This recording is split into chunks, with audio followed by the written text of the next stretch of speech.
لے کر جائیں۔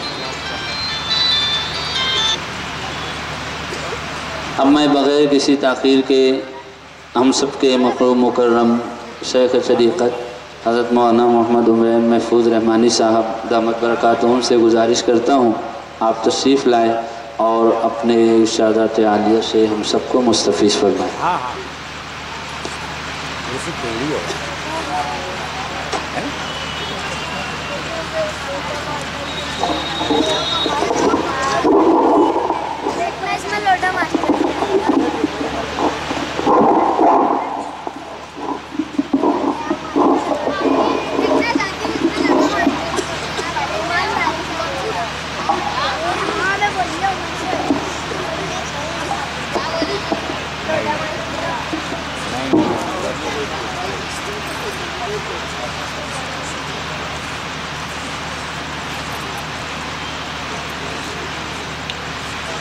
بسم اللہ الرحمن الرحیم الحمد للہ کفا والصلاة والسلام على من اصطفى اما بعد اعوذ باللہ من الشیطان الرجیم بسم اللہ الرحمن الرحیم وَلَهُنَّ مِثْلُ الَّذِي عَلَيْهِنَّ بِالْمَعْرُوفِ وَلِلرِّجَالِ عَلَيْهِنَّ دَرَجَةٌ صدق اللہ العظیم۔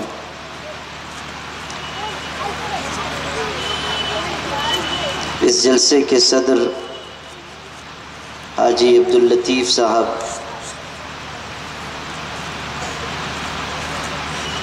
علاقے کی معزز شخصیات، محلے کے افراد، علماء کرام، آپ تمام قابل احترام بھائیوں، بزرگوں، پردہ نشین ماں اور بہنوں،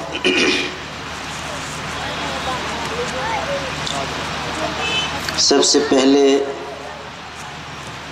میں اپنے ان عزیزوں اور نوجوان بھائیوں کو مبارکباد پیش کرتا ہوں جنہوں نے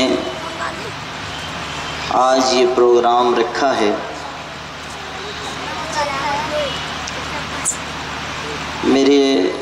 میری یادداشت کے مطابق یہاں پہلی مرتبہ پروگرام ہو رہا ہے،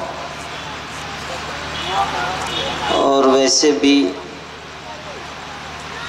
اس علاقے میں دینی پروگرام کم ہوتے ہیں،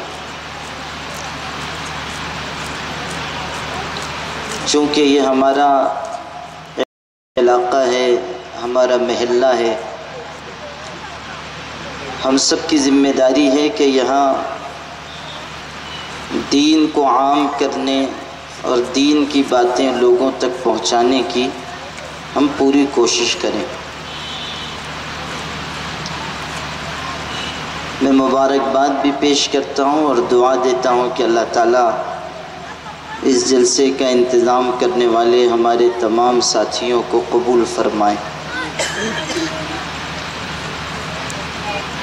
چند باتیں مجھے کہنی ہیں، اور میں یہ چاہتا ہوں کہ آپ سب کہی گئی باتوں کو بہت دھیان سے سنیں اور عمل کے ارادے اور نیت کے ساتھ سنیں، چونکہ اس جلسے کا موضوع اصلاح معاشرہ بھی ہے، اور اس جلسے کا موضوع موجودہ حالات بھی ہیں۔ اس لیے میں کوشش کروں گا کہ دونوں موضوعات کے سلسلے میں چند ضروری باتیں آپ سے کہوں۔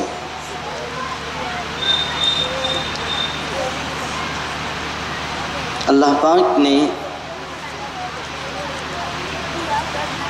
ہم سب کو، اہل ایمان کو،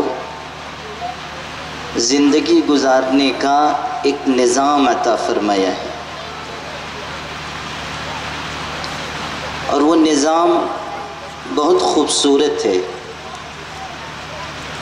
وہ نظام بے عیب ہے،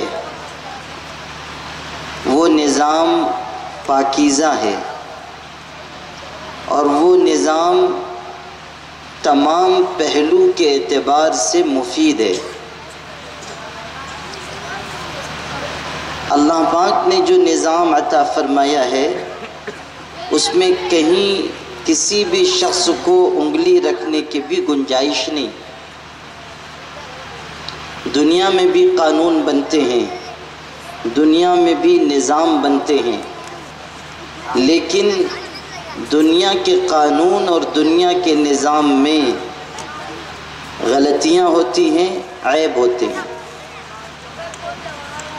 اس لیے کہ دنیا کے انسان اپنے ذہن و مزاج کے مطابق چیزوں کو طے کرتے ہیں، اور انسان کی عقل محدود ہے، انسان کا علم بھی محدود ہے، تو انسان کسی چیز کے متعین کرنے میں ٹھوکر کھاتا ہے۔ اپنی عقل سے کوئی چیز طے کرتا ہے، ٹھوکر کھاتا ہے۔ میرے والد صاحب رحمۃ اللہ علیہ نے ایک دفعہ سنایا کہ کسی راستے سے 3 بیوقوف جا رہے تھے، اور عام طور پر ایسا ہوتا ہے کہ جو آدمی بیوقوف ہوتا ہے وہ اپنے آپ کو بہت عقل مند سمجھتا ہے۔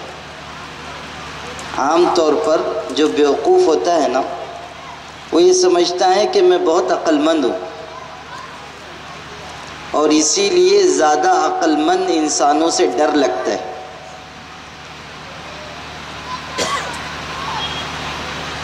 تو والد صاحب نے سنایا کہ وہ لوگ راستے سے گزر رہے تھے، اور 3 تھے، اور تینوں ایک سے بڑھ کر ایک تھے۔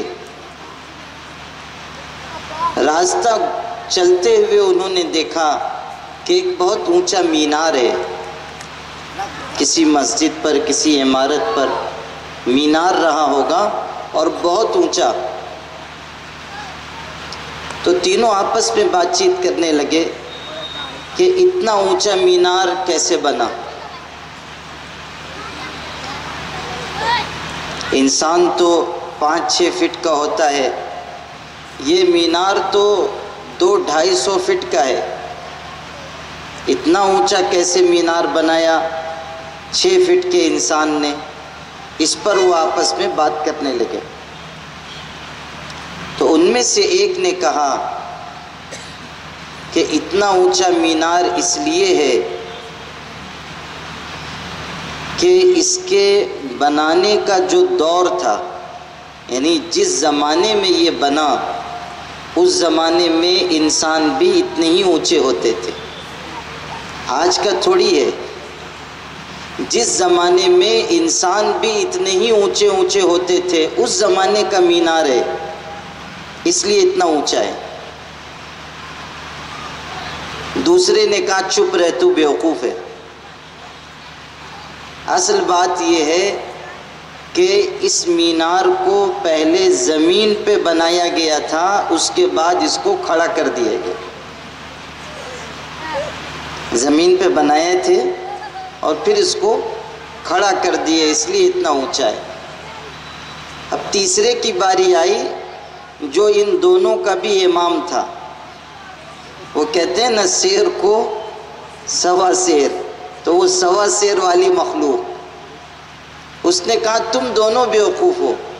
ایک کہتا ہے کہ یہ مینار اس زمانے میں بنا جب کہ لوگ اتنے ہی اونچے اونچے ہوتے تھے، بیوقوفی کی بات ہے۔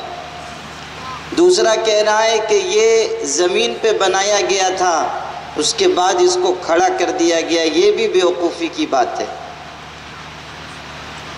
اصل بات یہ ہے کہ یہ مینار ہے ہی نہیں، یہ مینار ہے ہی نہیں۔ تو دونوں نے پوچھا پھر ہے کیا؟ تو اس نے کہا، جو اپنے آپ کو مہا عقل مند سمجھ رہا تھا، اس نے کہا کہ اصل میں یہ تو کنواں ہے جس کو الٹا کر دیا گیا، کنواں ہے۔ تو انسان جب اپنی عقل سے کوئی چیز طے کرے گا تو ٹھوکر کھائے گا، اس لیے کہ اس کا علم بھی تھوڑا ہے، اس کی عقل بھی تھوڑی ہے۔ دنیا میں جو قانون بنتا ہے اور دنیا کے انسان جو نظام بناتے ہیں، وہ بے عیب نظام نہیں ہے۔ اس میں غلطیاں اور خامیاں ہیں، لیکن جو اللہ نے نظام عطا کیا وہ نظام بے عیب ہے اور سب سے زیادہ خوبصورت نظام ہے، سب سے زیادہ پاکیزہ نظام ہے۔ اسی لیے اللہ پاک نے قرآن میں فرمایا اِنَّا جَعَلْنَاكَ عَلَى شَرِيعَةٍ مِّنَ الْأَمْرِ فَاتَّبِعْهَا وَلَا تَتَّبِعْ أَهْوَاءَ الَّذِينَ لَا يَعْلَمُونَ۔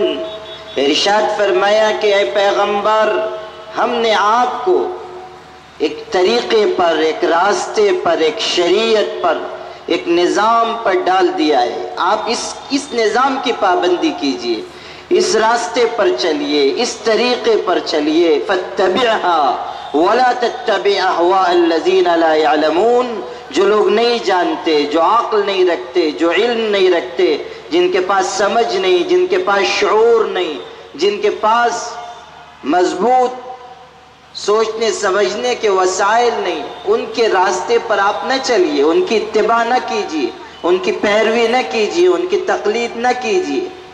وَأَنَّ هَذَا صِرَاطِي مُسْتَقِيمًا فَاتَّبِعُوهُ وَلَا تَتَّبِعُوا السُّبُلَ فَتَفَرَّقَ بِكُمْ عَنْ سَبِيلِهِ۔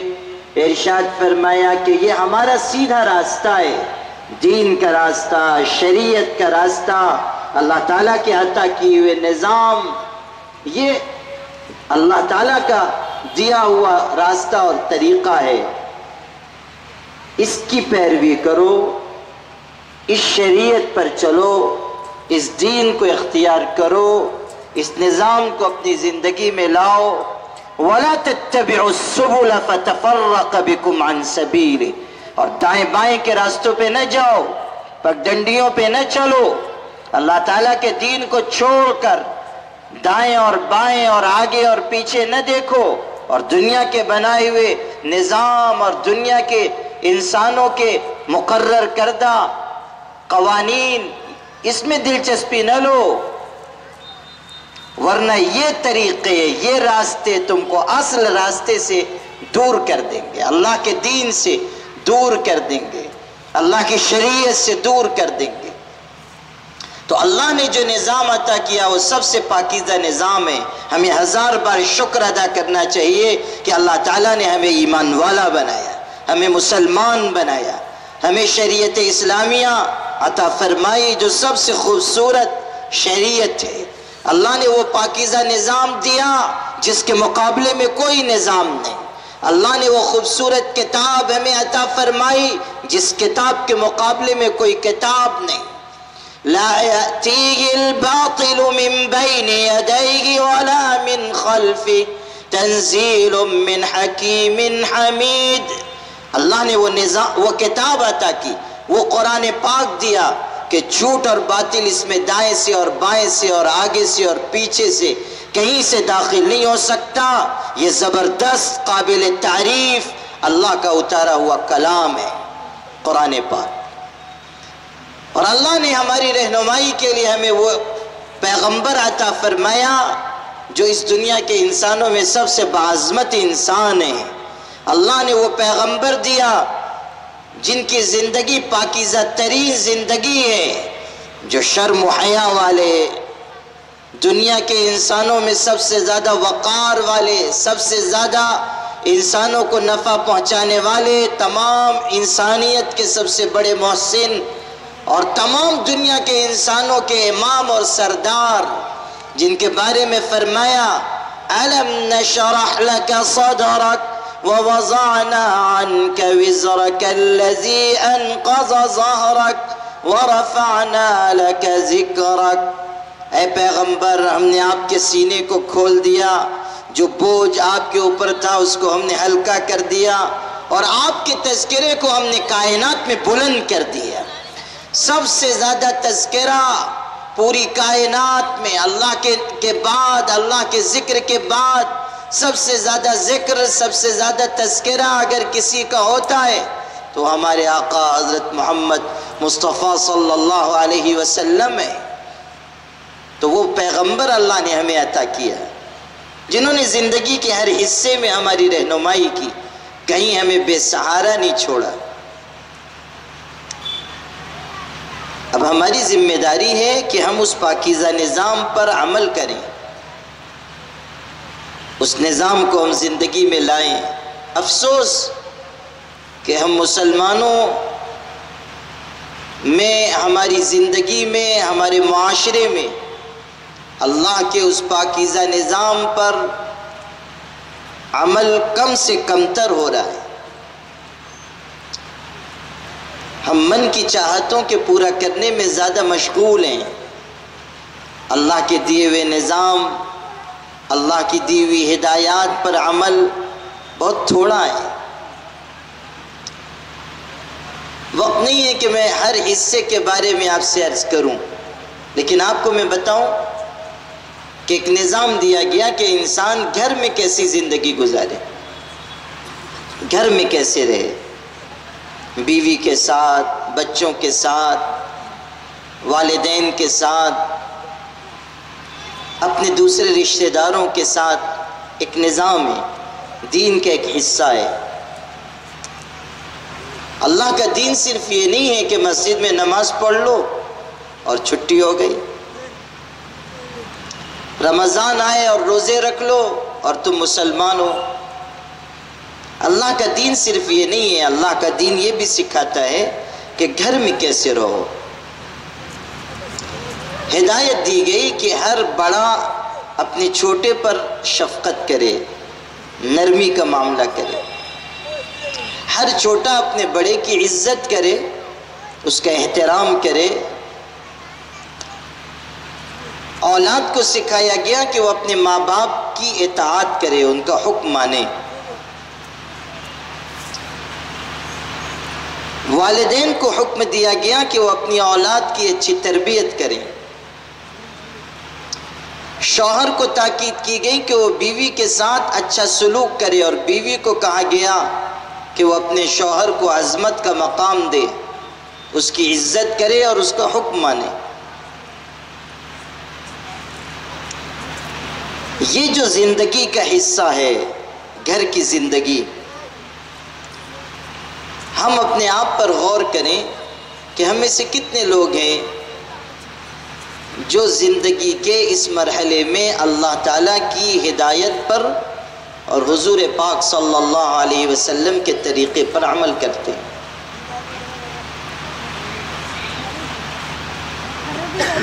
ایک ایک چیز ہم غور کریں کہ ہماری زندگی کیا ہے اور اللہ کی شریعت کیا ہے۔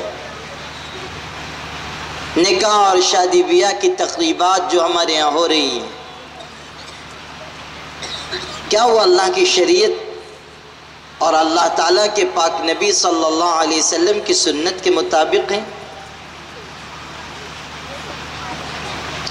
میں بہت دکھ سے ایک بات آپ سے کہوں کہ اس وقت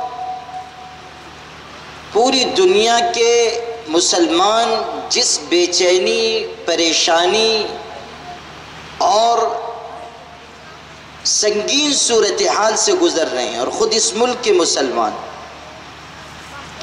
چاہیے تو یہ تھا کہ ہم اس پریشانی کے وقت میں اپنے آپ کو اللہ کی شریعت سے زیادہ قریب کرتے اور فضول خرچی کے ہر راستے سے بچتے ہوئے اپنا مال اللہ تعالیٰ کی ہدایت کے مطابق خرچ کرتے اور دین کے کاموں پر اور اللہ تعالیٰ کے دین کی نشر و اشاعت اور اس کی تبلیغ پر، خدا کے دین کو پھیلانے میں ہمارا مال خرچ ہوتا۔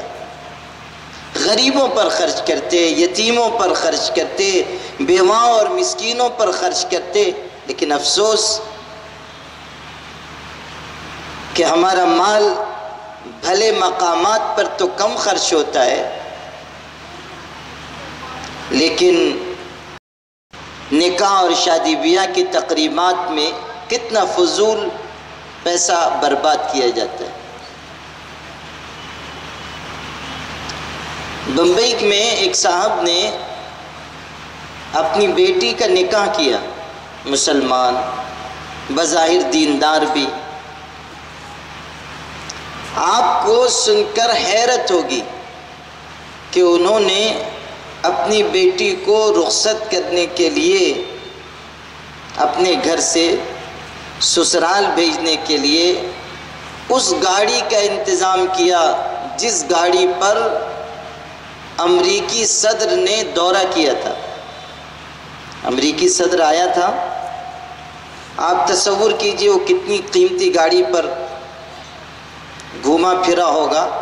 ان منحوسوں کو تو اچھی اچھی سواریاں ملتی ہی ہیں، کتنی قیمتی کار ہوگی، اسی پر بیٹی کو رخصت کیا۔ یہ نہیں سوچا کہ جو حشر ان منحوسوں کا ہوتا ہے کہیں وہی میری بیٹی کا نہ ہو، یہ نہیں سوچا، بس ایک شوق ہے، نمائش کا ایک جذبہ ہے۔ لوگ کہیں گے نا کہ فلانے نے اپنی بیٹی کو اس گاڑی پر رخصت کیا جس پر امریکی صدر نے دورہ کیا تھا، کارڈ چھپوایا شادی کا، ماشاءاللہ بڑا عالی شان مزین، ایک کارڈ پر پتہ نہیں کتنے پیسے خرچ ہوئے تھے، مجھے ابھی یاد نہیں اچھی طرح، لیکن کئی سو روپے ایک کارڈ کی چھپوائی پر خرچ ہوئے۔ اور اگلا مصرع بھی اس غزل کا سن لیجئے، وہ یہ ہوا کہ جہاں جہاں کارڈ بھیجا گیا وہاں اس کارڈ کے ساتھ 1 کلو خشک میوہ بھی بھیجا گیا، کاجو بادام، شادی کے کارڈ کے ساتھ یہ بھی بھیجا گیا۔ جو شامیانہ لگوایا گیا اس کے ڈیکوریشن پر صرف ڈیکوریشن پر 55 لاکھ روپے خرچ ہوئے۔ یہ صورتحال ہمارے مسلمان بھائیوں کے ہاں نکاح کی ہے۔ اس کے بعد ہم یہ کہتے ہیں کہ یہ امت غریب ہے، یہ امت پریشان حال ہے، لوگ مصیبت میں ہیں۔ ہمارے حضرت نے ایک دفعہ سنایا کہ وہ دہلی میں گئے، کسی کا نکاح پڑھانا تھا، اور ہم مولویوں کی قسمت میں تو یہ سب بہت لکھا ہوا ہے، کوئی پیدا ہو تو اس کے کان میں اذان دیجئے، بڑا ہو جائے شادی کا وقت آئے تو نکاح پڑھائیے، اور انتقال پر ملال ہو جائے تو جنازہ بھی پڑھائیے۔ اور اس کے بعد بھی مولوی ہی بدنام، ولادت کی اذان سے لے کے جنازے کی نماز تک سارا کام ہم کریں، اور اس کے بعد جب کوئی مصیبت ملت پر آئے تو سارا ٹوکرا ملامت کا مولویوں کے سر۔ ہم ہی ملامتی قوم ہیں، پوری قوم کی گالیاں سننے کے لیے، ہول سیل میں گالیاں سننے کے لیے مولوی حاضر ہے، جہاں کچھ آڑا ترشا ہوا وہ سب مولوی کے سر۔ ذرا اچھا کپڑا ہم نے پہن لیا تو سامنے کوئی نہیں کہے گا تو پیٹھ پیچھے ضرور کہے گا کہ مولانا نے بڑا اچھا کپڑا پہنا ہے، لگتا ہے کسی نے تحفے میں دیا ہے۔ کم وقت کیا ہم اپنے مال سے کپڑا نہیں خرید سکتے؟ اچھی گاڑی آ گئی تو اس پہ دشواری۔ بھائی مولوی بھی تو انسانی ہے، اس کو بھی ذرا جینے کا موقع دیجیے۔ تو میں یہ عرض کر رہا تھا کہ نکاح پڑھانے کے لیے وہ تشریف لے گئے ہمارے حضرت دہلی میں، کوئی امیر شخص تھے، ان کے بیٹے تھے، نکاح تھا۔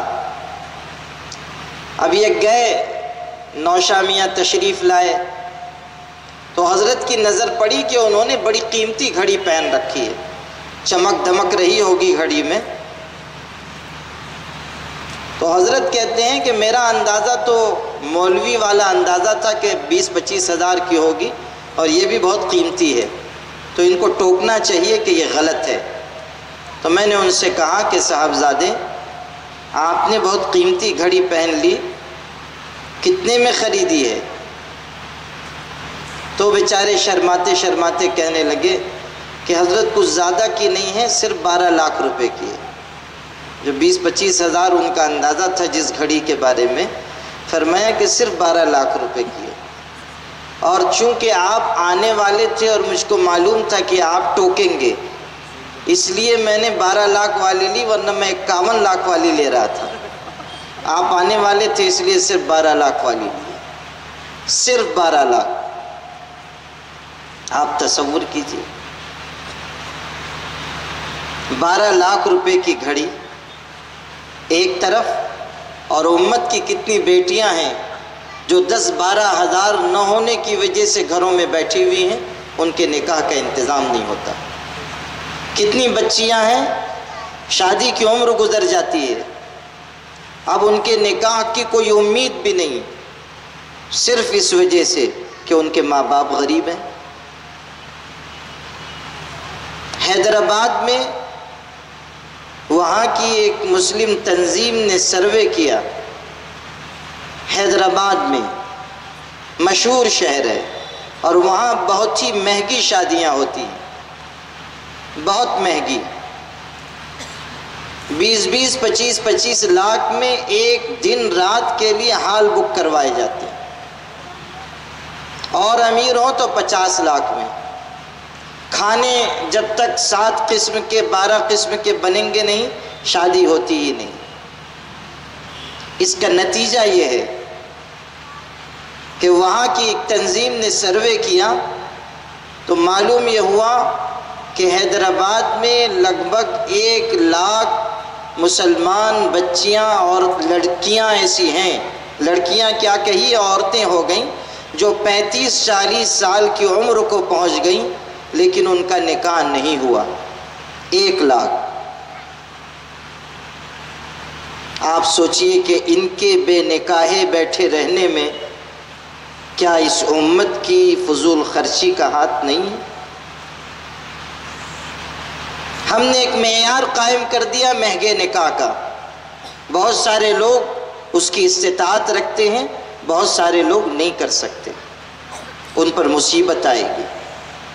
اسی لیے ہمارے آقا صلی اللہ علیہ وسلم نے نصیحت کی تھی، ان اعظم النکاح برکتاً ایسرہ مؤونۃ، سب سے زیادہ برکت والا نکاح وہ ہے جو کم خرچ کے ساتھ کیا جائے، سادگی نہیں، کم خرچ۔ یہ سادگی کا لفظ بھی بڑا خطرناک ہے، ہم لوگ ترجمہ کرنے میں بھی تو امام الائمہ ہے نا، ترجمہ ایسا کرتے ہیں کہ سبحان اللہ۔ اب یہی لفظ سادگی ہے، امیر اس کا ترجمہ کرتا ہے تو 10 لاکھ بھی سادگی ہی کی مد میں داخل ہے، اور غریب آدمی کے ہاں 25,000 بھی فضول خرچی ہو جاتی ہے۔ ترجمہ الگ الگ ہے، سادگی کے لفظ میں بڑی گنجائش ہے، خوب خرچ کرنے کے بعد بھی امیر کبیر لوگ کہتے ہیں کہ حضرت بڑی سادگی سے بیٹے بیٹی کا نکاح کر دیا، صرف 25 لاکھ روپے خرچ ہوئے۔ صاحبزادے جو 25 لاکھ روپے آپ بتا رہے ہیں اس میں تو 25-30 غریبوں کا جنازہ نکل جائے گا، آپ کے لیے صرف 25 لاکھ ہے، غریبوں کے لیے تو بہت بڑی رقم ہے۔ اسی پر میرے والد صاحب رحمۃ اللہ علیہ یہ دلچسپ لطیفہ سناتے تھے کہ جنگل میں کسی گیدڑ کی اور اونٹ کی دوستی ہو گئی۔ گیدڑ کتے کی طرح کا جانور ہوتا ہے، دیکھا ہے آپ لوگوں نے کہ نہیں دیکھا؟ بعض لوگ جو ہیں گیدڑ کی خصلت کے ہمارے سماج میں بھی ہوتے ہیں، لیکن وہ 2 پیر والے ہوتے ہیں، 4 پیر والا جنگلی میں ہوتا ہے گیدڑ، اور اونٹ جو ہے وہ بہت اونچا پورا جانور ہوتا ہے۔ گیدڑ چھوٹا ہوتا ہے، اونٹ بہت بڑا ہوتا ہے۔ دونوں کی دوستی ہو گئی، جنگل میں ساتھ ساتھ ٹہلتے تھے، کھاتے پیتے تھے۔ ایک دن سیر کے لیے نکلے، تفریح کے لیے، تو اونٹ نے کہا کہ بھائی گیدڑ، یہ جو ندی ہے اس ندی کے اس پار جا کر ذرا تفریح کرنے کا جی چاہتا ہے۔ گیدڑ نے کہا بہت اچھا ہے، لیکن پہلے آپ اندر جا کے دیکھ لیجئے پانی کتنا ہے، اگر پانی کم ہوگا میں بھی آ جاؤں گا۔ اونٹ اندر اترا، ندی کے بیچ میں جا کے کھڑا ہوا تو پانی اس کے پیر گھٹنے تک آیا، گھٹنے تک پانی تھا۔ تو وہیں سے پکار کے اونٹ نے کہا کہ بھائی گیدڑ آ جاؤ، پانی میرے گھٹنے ہی تک ہے۔ تو گیدڑ نے کہا کہ اونٹ بھائی آپ کے گھٹنے تک ہے، اتنے پانی میں تو میری 7 پشتیں ڈوب جائیں گی، آپ کے گھٹنے تک ہے۔ تو امیر آدمی کے لیے جو معیار ہے سادگی کا، غریب کے لیے وہ فضول خرچی ہے۔ اس لیے سادگی میں نہیں کہہ رہا ہوں، کم خرچ کہہ رہا ہوں۔ حضرت نے فرمایا ان اعظم النکاح برکتاً ایسرہ مؤونۃ، سب سے زیادہ برکت والا نکاح وہ ہے جو کم خرچ کے ساتھ کیا جائے، آسانی کے ساتھ کیا جائے، رسم و رواج سے الگ ہٹ کر کیا جائے۔ آپ قرآن مجید پڑھیے، ہمارے آقا صلی اللہ علیہ وسلم کے بارے میں اللہ نے فرمایا پیغمبر جا رہے ہیں، ہمارے پیغمبر دنیا میں جا رہے ہیں، کریں گے کیا؟ یضع عنہم اصرہم والاغلال التي كانت علیہم، جو زنجیریں، جو بیڑیاں، جو رسوم و رواج کی ہتھ کڑی لوگوں نے پہن رکھی ہے، جو بوجھ اپنے اوپر لوگوں نے خود سے لاد لیا ہے، مہنگا نکاح، جہالت کی زندگی، رسم و رواج، طرح طرح کی خرافات، یہ پیغمبر جا رہے ہیں ان سب زنجیروں کو کاٹ دیں گے۔ یہ پیغمبر جا رہے ہیں، یہ ان تمام رسم و رواج کو ختم کر دیں گے۔ پیغمبر جا رہے ہیں، غلام انسانوں کو آزاد بنا دیں گے۔ پیغمبر جا رہے ہیں، جو لوگ سماج کی لعنتوں میں مبتلا ہیں، یہ پیغمبر ان لعنتوں سے انہیں آزاد کرا دیں گے۔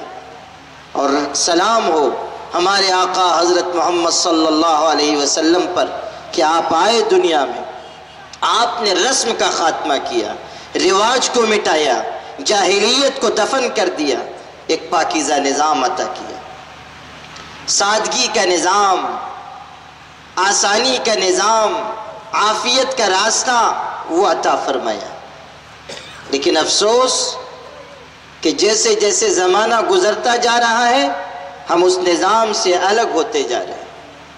اب من کی چاہتے ہیں، ہماری بہنیں بھی سن رہی ہیں، گھر میں اگر مرد یہ کہتے ہیں کہ کم خرچ کے ساتھ نکاح کروا دو، تو ہماری بہنیں، مائیں، عورتیں کہتی ہیں نہیں نہیں، نکاح تو ایک ہی مرتبہ ہوگا، ارمان نہیں پورے ہوں گے تو نکاح کیسے ہوگا؟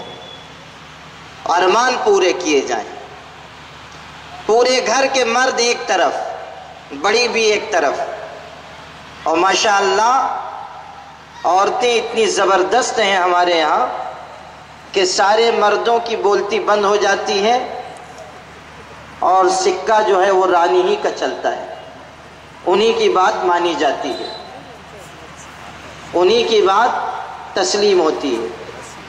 ابا جان بھی ڈر جاتے ہیں کہ اگر بات میں نے ابھی نہیں مانی تو دوسرے کا گھر تو بعد میں آباد ہوگا، میرا گھر پہلے اجڑے گا، مصیبت مجھ پہ آئے گی۔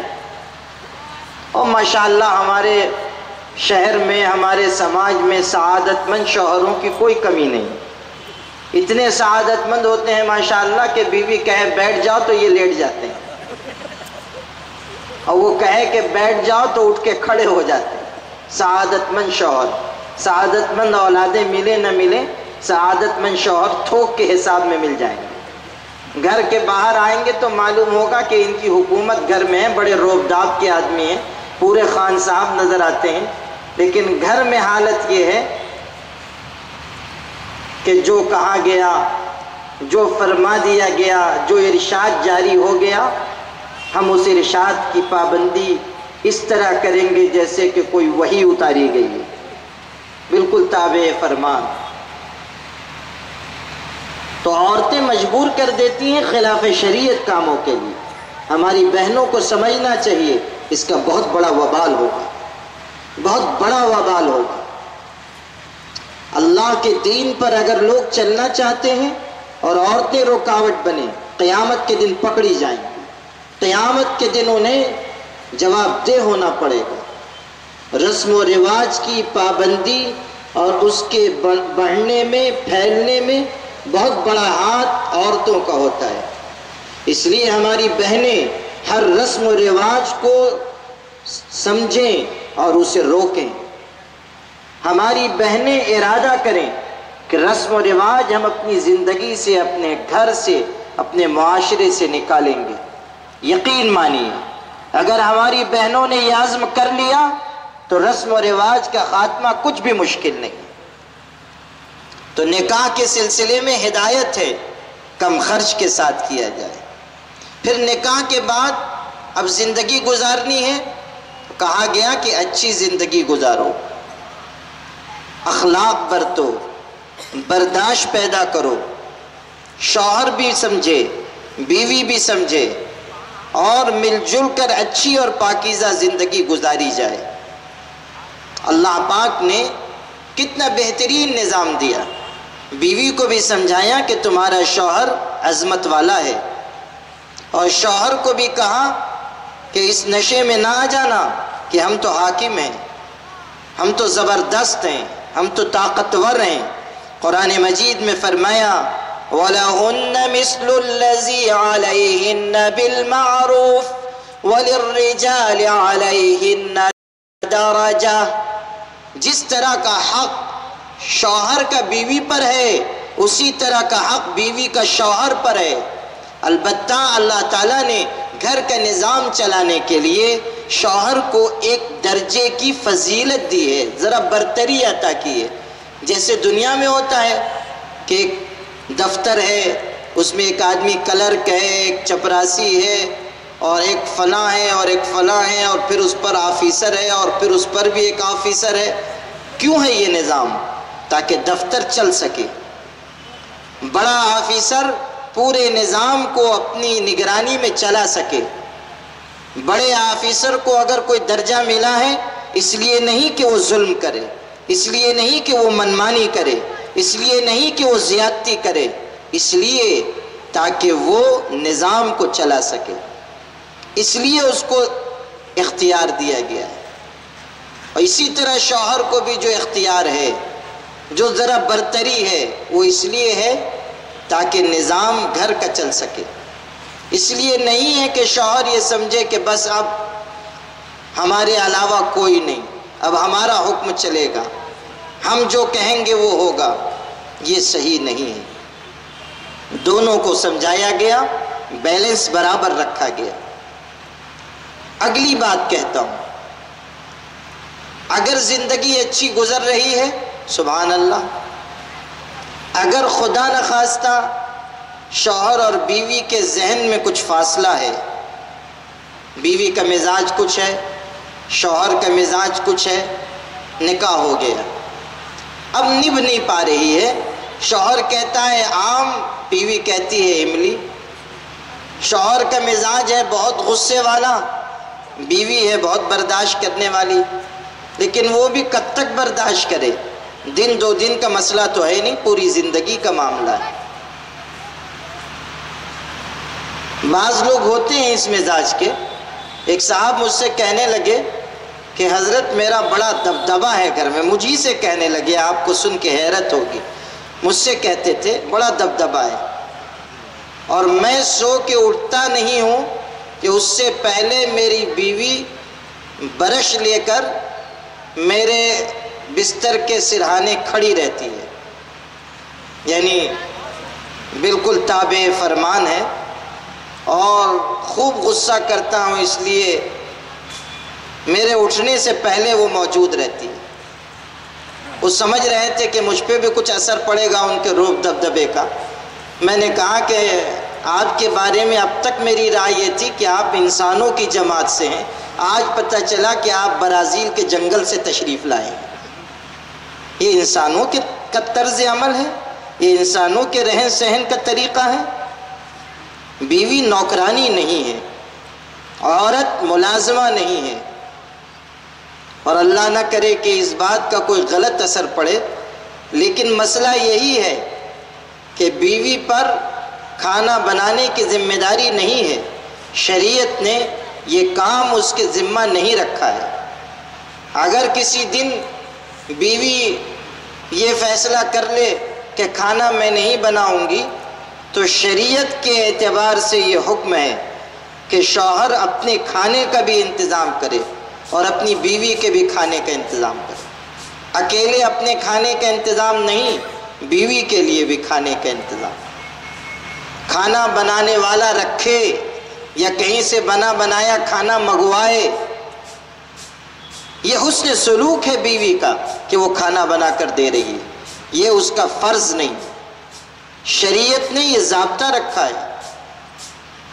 بچہ پیدا ہوا، بیوی دودھ پلا رہی ہے، اولاد ہماری ہے، بیوی دودھ پلا رہی ہے، حسن سلوک کی بات ہے۔ اگر وہ کہہ دے کہ میں دودھ نہیں پلاؤں گی تو شوہر کے ذمہ ضروری ہے کہ اگر اولاد کی صحت اور جان خطرے میں نہیں ہے تو اسے دوسری دودھ پلانے والی عورت کا انتظام کرنا ہے، اس کا خرچ دینا ہے، شریعت کا ضابطہ ہے۔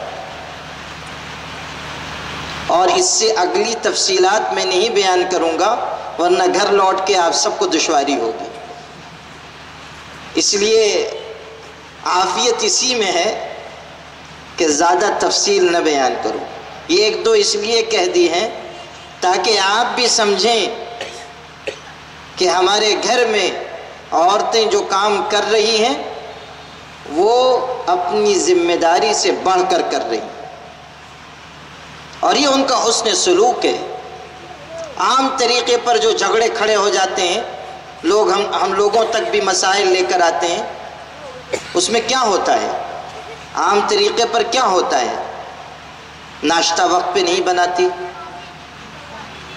کھانا اچھا نہیں پکاتی، یہ سب ہے نا، کھانا اچھا نہیں پکاتی، لذیذ کھانا نہیں بناتی، سبحان اللہ۔ تو آپ نے کیوں ایسی عورت سے نکاح کیا تھا؟ کسی ہوٹل میں کھانا بنانے والی بہترین خاتون سے نکاح کرتے جب آپ کو کھانا ہی کھانا تھا۔ وہ پرانے دور کے بزرگ تھے، بڑے فقیہ اور مفتی، ان کے پاس ایک شخص آیا، کہنے لگا جس لڑکی سے میری نسبت طے ہوئی ہے، نکاح کی بات طے ہوئی ہے، مجھے معلوم ہوا ہے کہ اس کے پیر میں کچھ نقص ہے، ایک پیر سے ذرا تھوڑی لنگڑی ہے، چلنے میں کچھ مشقت ہے، آپ بتائیے میں کیا کروں؟ تو وہ جو عالم تھے، مفتی تھے، وہ بڑی مذاقی طبیعت کے تھے، کہنے لگے اگر بیوی بنا کر رکھنا ہے تو نکاح کر لو، اگر اس کے ساتھ دوڑ لگانی ہو تو نہ کرو، اگر ریس کرنی ہے، دوڑ کرنی ہے تو پھر نکاح نہ کرو، اور اگر بیوی بنا کے رکھنا ہے تو ٹھیک ہے۔ یہ ذمہ داری، یہ جو معاملات ہمارے گھر میں سماج میں پیدا ہوتے ہیں، جھگڑے، عام طریقے پر اس کی وجوہات وہ ہیں جو شریعت نے عورتوں کے ذمہ نہیں کیے، یہ اس کی ذمہ داری نہیں، وہ کر دے تو سبحان اللہ۔ اور یہ سب ہمیں سمجھنا چاہیے کہ ہمارے سماج اور معاشرے میں بلا وجہ معاملات کھڑے کر دیے جاتے ہیں۔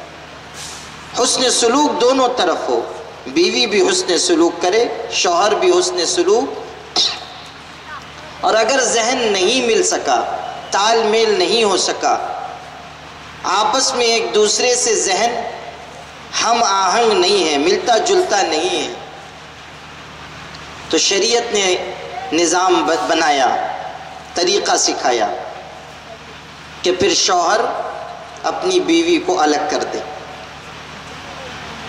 چھٹکارا خود بھی پالے اور اسے بھی چھٹکارا دے دے۔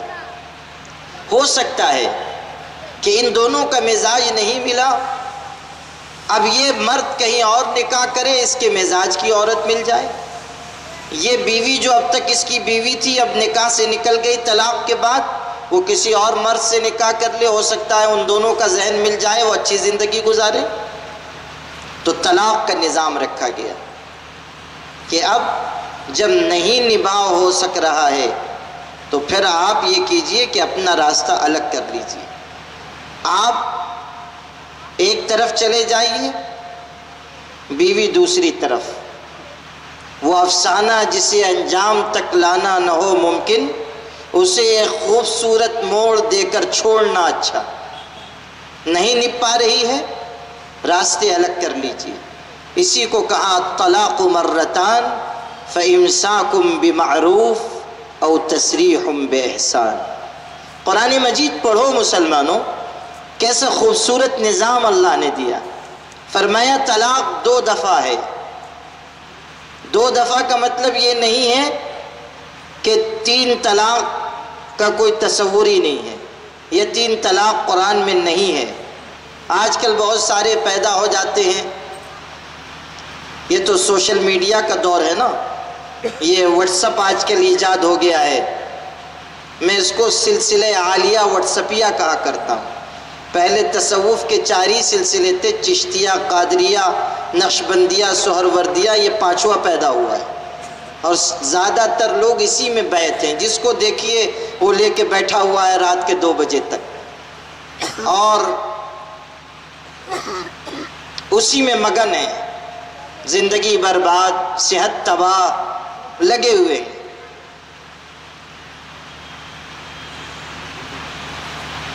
تو آج کل اس پر جو ہے سوشل میڈیا پر بڑے بڑے دانشور پیدا ہو جاتے ہیں، بڑے سمجھدار لوگ، جو کہیں سے ایک قرآن کی آیت پڑھ لی، ایک حدیث پڑھ لی، سمجھتے ہیں اب ہم سے بڑا مولانا کوئی نہیں، لگے تبصرہ کرنے، لگے مضمون لکھنے۔ تو بہت سے لوگوں نے جب یہ طلاق کا مسئلہ ملک میں اٹھا تو بہت سارے لوگوں نے یہ کہنا شروع کر دیا کہ 3 طلاق کا ذکر تو قرآن میں ہے ہی نہیں، صرف 2 طلاق کا ذکر قرآن میں ہے، اور یہی آیت پیش کی الطلاق مرتان، کہ دیکھو قرآن میں تو لکھا ہے 2 ہی طلاق ہے۔ اللہ کے بندو، جب پورا قرآن پڑھو گے تب پوری بات سمجھ میں آئے گی، آدھی پڑھو گے تو آدھی بات سمجھ میں آئے گی۔ یہاں تو 2 کا ذکر ہے، اس کے بعد اللہ نے اگلی آیت میں فرمایا فَإِن طَلَّقَهَا فَلَا تَحِلُّ لَهُ مِن بَعْدُ حَتَّى تَنْكِحَ زَوْجًا غَيْرَهُ۔ صاف ہے، 2 طلاق کا اوپر ذکر ہے، اور اس سے اگلی آیت میں تیسری طلاق کا تذکرہ ہے۔ یہ جھوٹ ہے کہ 3 طلاق قرآن مجید میں 3 طلاق قرآن مجید میں نہیں ہے، غلط ہے۔ قرآن مجید میں 3 طلاق کا ذکر ہے، اور ہمیں روکا گیا ہے کہ 3 طلاق نہ دیں، یہ بھی بالکل صحیح ہے، لیکن جب زندگی گزارنا مشکل ہو جائے 1 طلاق دے دی جائے، 1 طلاق دے دی جائے، اور عدت گزر جائے، رجوع نہ کیا جائے، بیوی نکاح سے نکل گئی، طلاق پڑ گئی، رشتہ نکاح ختم ہو گیا، اب بیوی بھی آزاد، شوہر بھی آزاد، شوہر جہاں چاہے نکاح کرے، بیوی جہاں چاہے نکاح کرے۔ اور اگر اب دونوں میں یہ بات طے ہو جائے کہ پھر سے کچھ میلان ہے کہ ہم ساتھ زندگی گزار سکتے ہیں، تو راستہ کھلا ہے کہ ساتھ میں زندگی گزاریں، آ جائیں اور نیا نکاح کر لیں، پھر سے میاں بیوی بن گئے۔ یہ ہے نظام جو اللہ نے عطا فرمایا ہے۔ لیکن افسوس کہ مسلمانوں کے یہاں یہ تصور ہے کہ اگر 3 مرتبہ کہیں گے تبھی طلاق ہوگی، 3 طلاق دیں گے تبھی طلاق پڑے گی، اور 3 طلاق دے دیتے ہیں، پھر بعد میں مشکل میں پڑ جاتے ہیں، اور ہم علماء کو بھی پریشان کرتے ہیں۔ اس لیے اگر طلاق دینی ہے مشکل وقت میں، تنگی کے حالات میں، نباہ نہ ہونے کی شکل میں، صرف 1 طلاق دی جائے، اور طلاق کے سلسلے میں شریعت کے قانون پہ عمل کیا جائے۔ میں صاف عرض کرتا ہوں کہ طلاق کے سلسلے میں جو کوششیں کی جا رہی ہیں اس ملک میں، اور جو طلاق کا بل لایا گیا ہے، وہ شریعت سے ٹکراتا ہے۔ شریعت کا حکم کچھ اور ہے، اور قانون ہم پر کچھ اور مسلط کیا جا رہا ہے۔ ہماری اور آپ کی یہ بھی ذمہ داری ہے کہ ہم اس بات کو واضح طریقے سے کہیں کہ ہم اللہ کی شریعت پر قائم ہیں، اور اللہ کی شریعت پر قائم رہیں گے۔ ہمیں کوئی ایسی چیز منظور نہیں ہے جو اللہ کے دین سے اور اس کی شریعت سے ٹکراتی ہو۔ اس ملک میں ہم مسلمانوں نے دین کے ساتھ جینے کا عہد کر رکھا ہے، اور ہم اس ملک میں اپنی پسند کے مطابق ہیں، ہم کسی مجبوری کی وجہ سے اس ملک میں نہیں ہیں۔ اس لیے اگر کوئی خلاف شریعت قانون لایا جاتا ہے ہم اسے منظور نہیں کریں گے، ہم اس طریقے کو مانیں گے جو اللہ نے دیا ہے، اس طریقے پر چلیں گے جو ہمارے آقا حضرت محمد مصطفیٰ صلی اللہ علیہ وسلم نے عطا کیا ہے۔ اسی لیے میں نے شروع میں یہ بات کہی تھی کہ اللہ نے پاکیزہ نظام ہمیں دیا، اس پاکیزہ نظام پر چلیے، مرد بھی چلیں، عورتیں بھی چلیں، جوان بھی چلیں اور بوڑھے بھی چلیں، اور ہم اللہ کی شریعت پر جم جائیں۔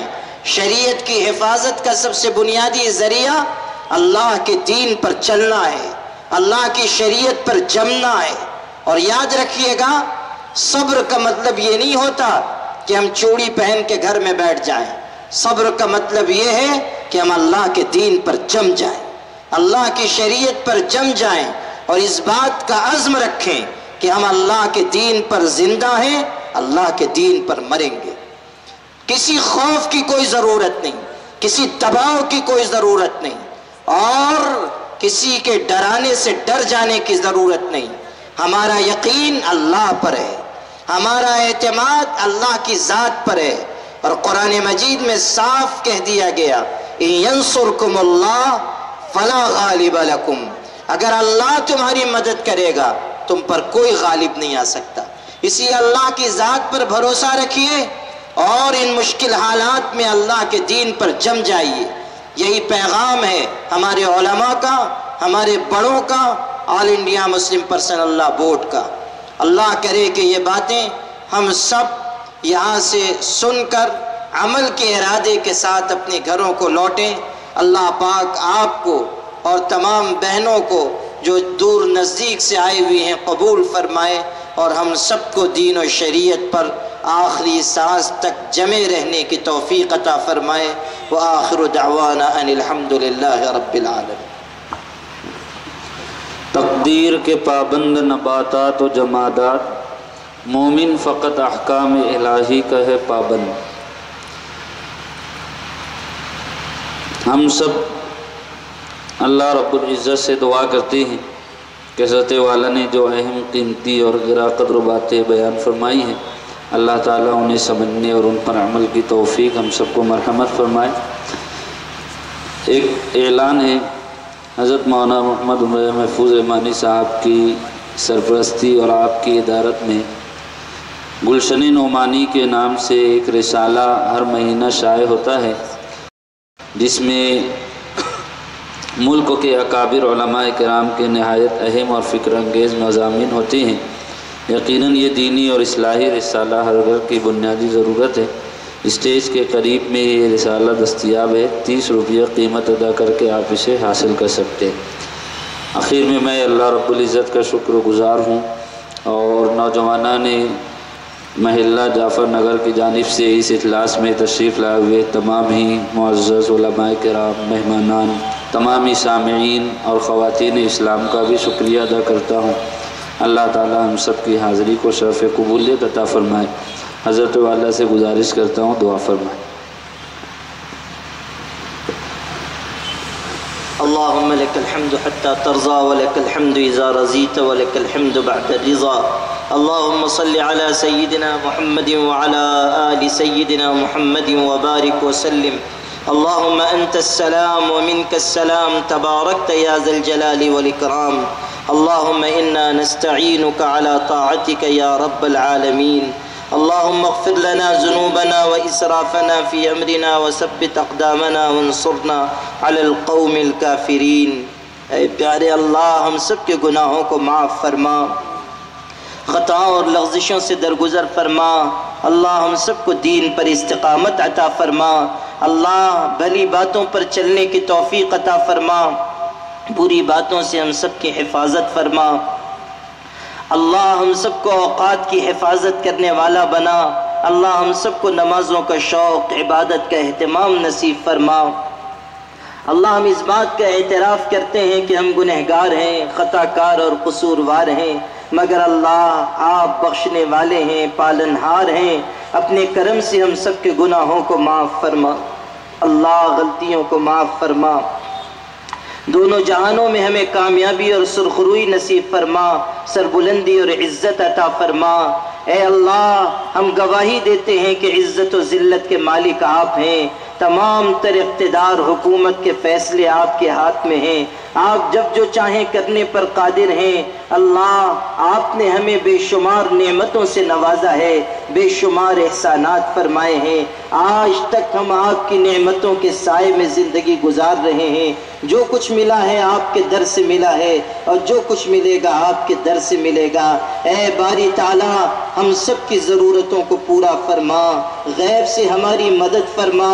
اللہ جو بیمار ہیں ان کو صحت شفا عطا فرما، جو پریشان حال ہیں ان کی پریشانی کو دور فرما، جو قرض کے بوجھ کے نیچے دبے ہوئے ہیں اللہ ان کو نجات عطا فرما۔ اللہ جن کے گھروں میں بے نکاحی بچیاں بیٹھی ہوئی ہیں اپنے کرم سے ان کے لیے نکاح کا انتظام فرما۔ اللہ جو لوگ بے روزگار ہیں انہیں روزگار عطا فرما، جو بے مکان ہیں انہیں مکان عطا فرما۔ اللہ تعالیٰ جن کے گھروں میں کوئی الجھن ہے پریشانی ہے اپنے کرم سے دور فرما۔ اللہ ہر پریشانی اور دکھ کو دور کرنے والی ذات آپ کی ہے، اپنے کرم سے ہم سب کی پریشانی کو دور فرما۔ اللہ آج کے اس جلسے کو بے انتہا قبول فرما، تمام شرکت کرنے والوں اور کرنے والیوں کو اجر عطا فرما، ہم سب کو نیک عمل کی توفیق عطا فرما۔ اس جلسے کا انتظام کرنے والے عزیزوں نوجوانوں کو قبول فرما، سب کو خیر و برکت عطا فرما۔ اللہ اس ملک میں قیامت تک باعزت طریقے سے اسلام اور مسلمانوں کے رہنے اور جینے کے فیصلے فرما۔ اللہ اسلام کو سربلندی عطا فرما، اہل ایمان کو غلبہ عطا فرما، ہم سب کو عزت عافیت کی زندگی عطا فرما، دائیں سے بائیں سے آگے پیچھے اوپر نیچے سے ہم سب کی حفاظت فرما۔ اللہ ہر شر کو ہم سے دور فرما، ہم کو ہر شر سے دور فرما۔ اللہ اپنے کرم سے ہم سب کو نمازوں کی پابندی، قرآن کی تلاوت کی عادت، سنتوں کا مزاج نصیب فرما۔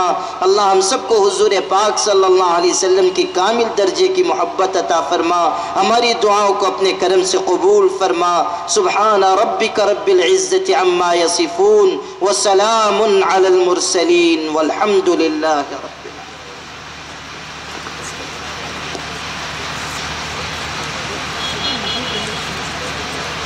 نہیں ہے وہ پروگرام نہیں ہے۔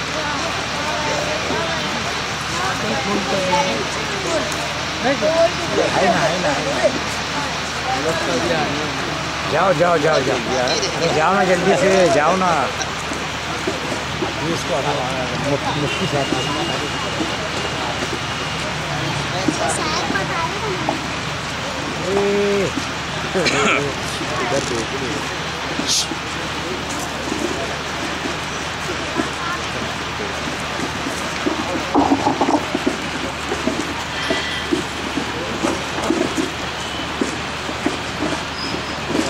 ایک قدم لیں گے ان کا، لے گیا تو ایک قدم چاہیے ان کا، لیکن انہیں جو ملاقات کرتے نا وہ سب بھی لیں گے، لیکن بس چلو